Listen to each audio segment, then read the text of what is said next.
Welcome to All Right in Sin City, a podcast about writers and writing in the Windsor-Detroit region. Your podcasters today are Irene Moore Davis, author, educator, and local historian.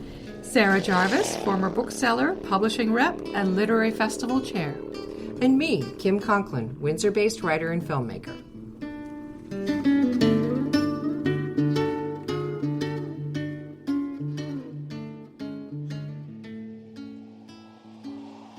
Today we are joined by C.M. Forrest. C.M. Forrest, also known as Christian Laforet, is the author of multiple projects, including the 2023 Benjamin Franklin Silver Award-winning novel Infested by Eerie River Publishing, and the novella We All Fall Before the Harvest, Timber Ghost Press. And the upcoming thing that we're going to talk about today is his latest work, The Roots Run Deep and Other Stories by Eerie River Publishing. That's a short story collection that's available now. His short fiction has been featured in over a dozen anthologies across multiple genres. A self-proclaimed horror movie expert, he spent an embarrassing amount of his youth watching scary movies. When not writing, he lives in Ontario with his wife, kids, 3 cats, and a pandemic dog named Sully, who has an ongoing love affair with a blanket. And so we're here to talk about the new short story collection, The Roots Run Deep and Other Stories. Welcome back to our podcast. Thanks for having me. I'm excited to be here. So I want to share that my commute to work includes frequent morning visits to a particular coffee shop drive-through where I have occasionally seen you writing on the other side of the glass and have declined to honk my horn. I think of it as a sort of performance art, observing a friendly neighborhood gentleman inconspicuously typing away at his laptop in a place where most people probably have no sense of the horror he's writing. How do you take your coffee? And what is it about coffee shops that makes them a favorite writing room?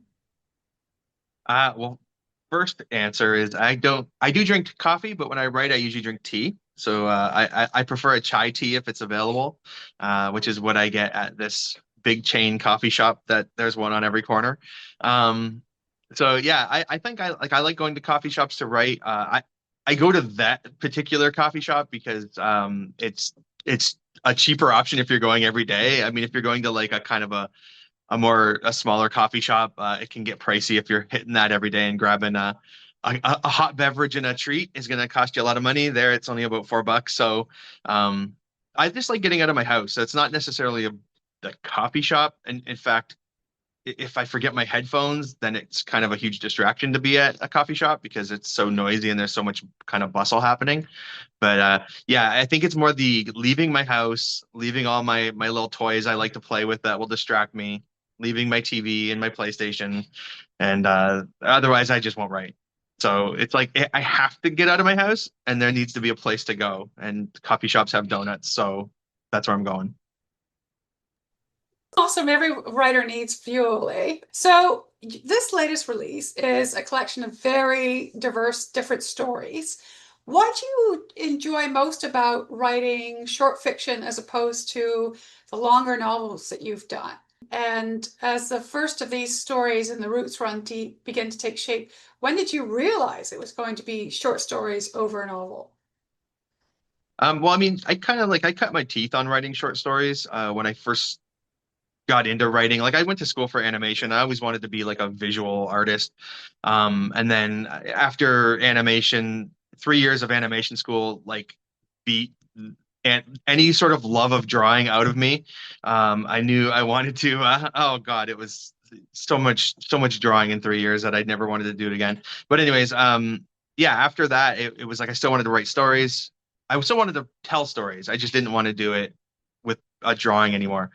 So I started writing, and the first things I wrote were short stories. I love it. It's kind of weird because I love writing short stories, but it's not something I gravitate towards a lot in reading. But it's just sort of what I just started writing. And then as I got more experience as a writer, I started writing like long form things like novels and whatever. But now it's more like I like going back to writing short stories because there's something just so kind of like pure about a short story. It's like an idea boiled down to its base elements. So, there's not subplots and all these extra characters. It's usually like, one person doing one thing in one moment, and that's all there is to it. So you kind of get like really stripped down minimalist kind of horror story in usually, 3,000 words or 5,000 words or whatever. And I just really enjoy doing it. So, how much fun did you have choosing the order in which these stories would be presented, and what were you thinking about when you did it? So for Roots Run Deep, most of these stories had been published before. So I had just enough. It kind of hit me one day. I had enough published work that I could put them all together and I could collect them into a short story collection.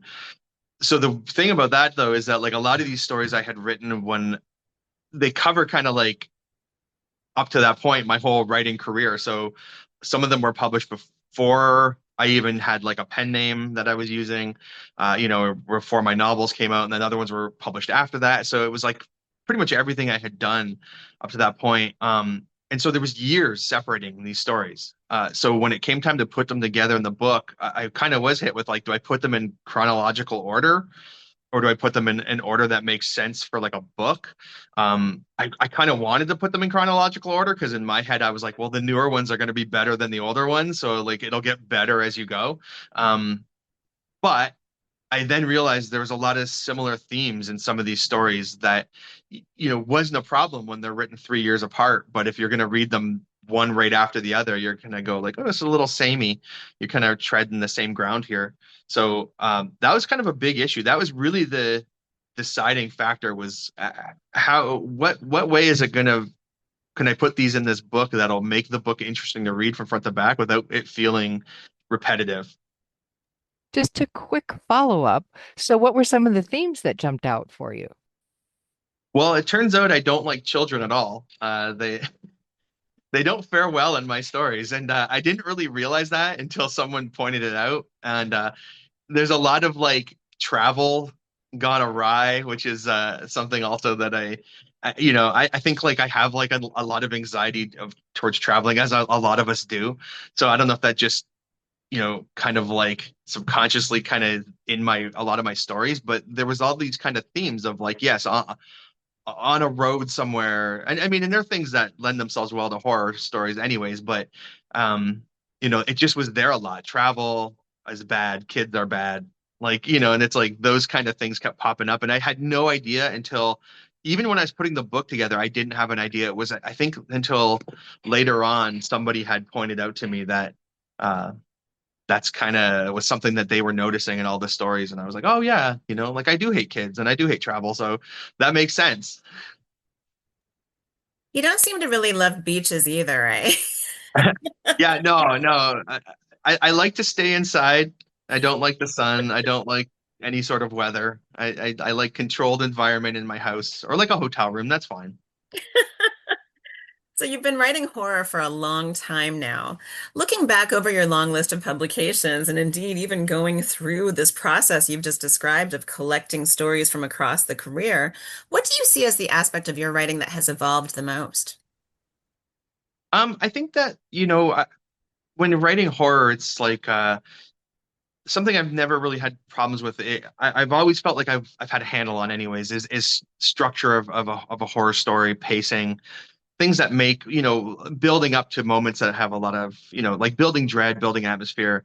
So I feel like I've always been pretty good at that. I would say like my language for writing, like just my voice has gotten a lot more refined. Reading stuff I'm currently working on and reading it now, going through it and looking back and just realizing that, past Christian couldn't have written this, not even close.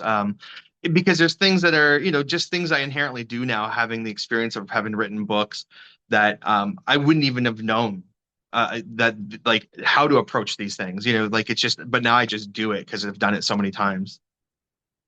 Can I just say for our audience again, it's in your introduction, but you are the father of two kids who are thriving. Well, I guess it's just fictional kids that you're really kind of against, right? Or I mean, sure, we'll go with that. all right. Well, another thing that's particularly enjoyable about your writing is the dialogue, the realistic dialogue, which is really hard to do between and among the characters. Is that very easy for you, or is it challenging to craft that kind of dialogue in your writing? Oh, it is definitely a challenge for me. It's probably the thing I feel weakest at. I try to write dialogue in the way that people actually talk. I always find it very odd when I'm reading dialogue and I'll be like, I've never heard someone talk like this before.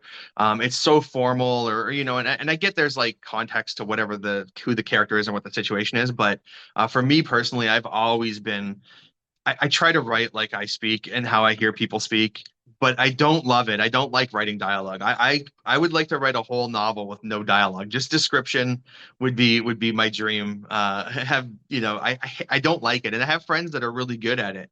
That just I have a friend who I'll name drop him, Ben Van Dong, and he writes incredible dialogue. It's so smooth and it flows and it goes back and forth and it's like I just can't. I feel like I can't do that, but then people say they do like the dialogue I write, so I'll take it as a win. But I'm never comfortable doing it. I don't like it. There's also such a strong sense of place in your writing, and the stories happen in a multitude of settings. Going back to your love of travel, how important has it been to your development as a writer? Well, I mean, you know, certainly going to new places and seeing, visiting and having new experiences. I mean, it does add a lot, especially as a horror writer. I can't not go somewhere and be inspired in some way by, if I go, we used to go out east a lot to, Nova Scotia, and it's like, you see these small little fishing ports and things, which are incredible, but depending on what lens you're looking through, could also be really scary, And so I take a lot of that certainly out of, but I mean, I take that I guess being a somewhat of an anxious person, I don't know, I take that anywhere. I could walk to the store and I could find all kinds of scary things on the way that where I'm convinced something could kill me at any moment. So I do pull a lot from that, but I wouldn't say I keep, I think it just kind of permeates into my brain when I'm anywhere, but it's like because I feel like danger is everywhere. Like I don't feel safe anywhere ever. So I feel like that is what leads to this sort of I'm always on the lookout. Where's like a wild cat gonna jump out and kill me, or like a knife wielding psychopath. I don't know, just where my head goes. Where would you like to feel unsafe next? Well, I mean, if it was like an all expense paid unsafeness, then there's lots of places I would love to feel unsafe. But yeah, nowhere. Probably going to be doing I'm hoping to be doing some more traveling within Canada this in the next couple years. So I would say like we go all over the place, but a lot of our home is unexplored to me. So I think it's time to check some of that out. I really want to encourage you to consider a side hustle, creating or curating all expenses paid unsafeness for travel industry purposes. I think that sounds like the next big trend. So what are you working on now?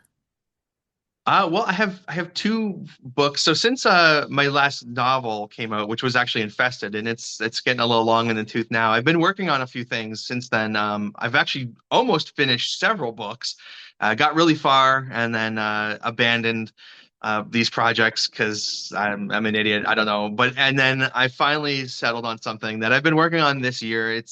I started it this year. It was an idea I had in the past. I wrote a little blurb about what I thought the idea could be, and then I put it away. And then this year, I think like February, I opened it back up and I was like, "This is a good idea. I'm going to do this." So, really close to finishing. It's a novel. It's a period piece set in 1925. It's aboard a train. A guy coming home from a place in northern Ontario, and he's a writer, and there's kind of like a book within the book. It's either going to be honestly, it's either going to be people are going to read it and go like, "Wow, this is great," or they're going to read it and go, "This is total trash." There's going to be like no in between. They're going to think I'm really smart or I'm really dumb when this book comes out. So we'll see. And then I have a novella that I've been working on too, and it's a dystopian math horror novella. And yeah, I think I like literally coined the term math horror. I don't know that even exists, but um, it's just got a lot of math, and the horror is all based around math, which is so weird and nerdy. And I'm not good at math, but I just still have this like fascination with like weird numbers. And so I was like, I'm putting that into a book.